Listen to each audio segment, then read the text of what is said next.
अस्सलाम वालेकुम बच्चों, कैसे हैं आप लोग। आज हम स्टार्ट कर रहे हैं exercise 10A D1 8th addition, जो क्या है आपकी थिंक न्यू सिलेबस मैथमेटिक्स। ठीक है, और चैप्टर का नाम है हमारा ज्योमेट्री का है, ये basic geometry I think so. जी बेसिक ज्योमेट्री है।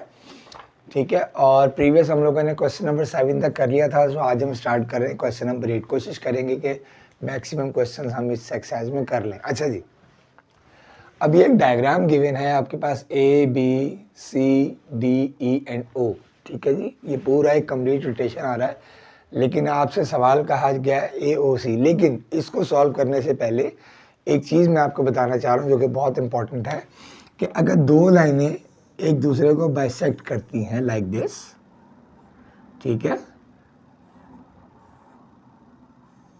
ये समझ लीजिएगा।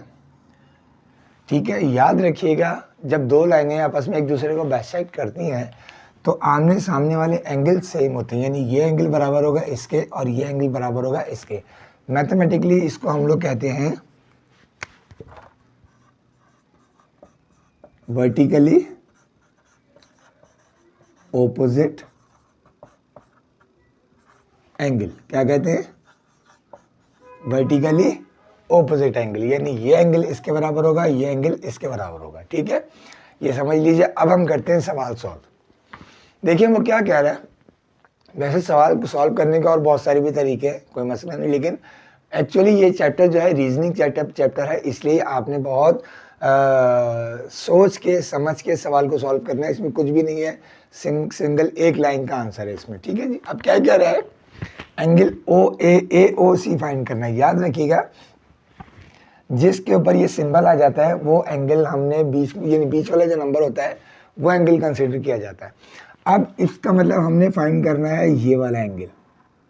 ठीक है मेरा बेटा, अब याद रखिएगा, मैंने आपको अभी एक चीज़ समझाई है वर्टिकली ऑपोजिट। अगर मैं बाकी सब चीज़ों को छोड़ दूं तो देखिए ये एंगल और ये एंगल आपस में एक दूसरे का वर्टिकली ऑपोजिट है।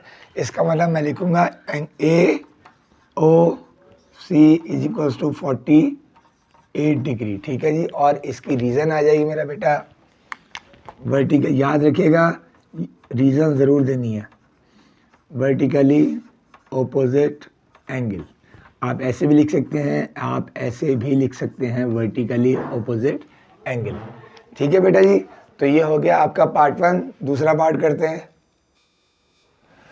अच्छा जी, दूसरे पार्ट में कह रहा है DOE। इसका मतलब अब आपने फाइंड करना है DOE, यानी आपने ये एंगल फाइंड करना है। अब कॉमन सेंस की बात ये बेटा कि अगर आप इसको एज ए स्ट्रेट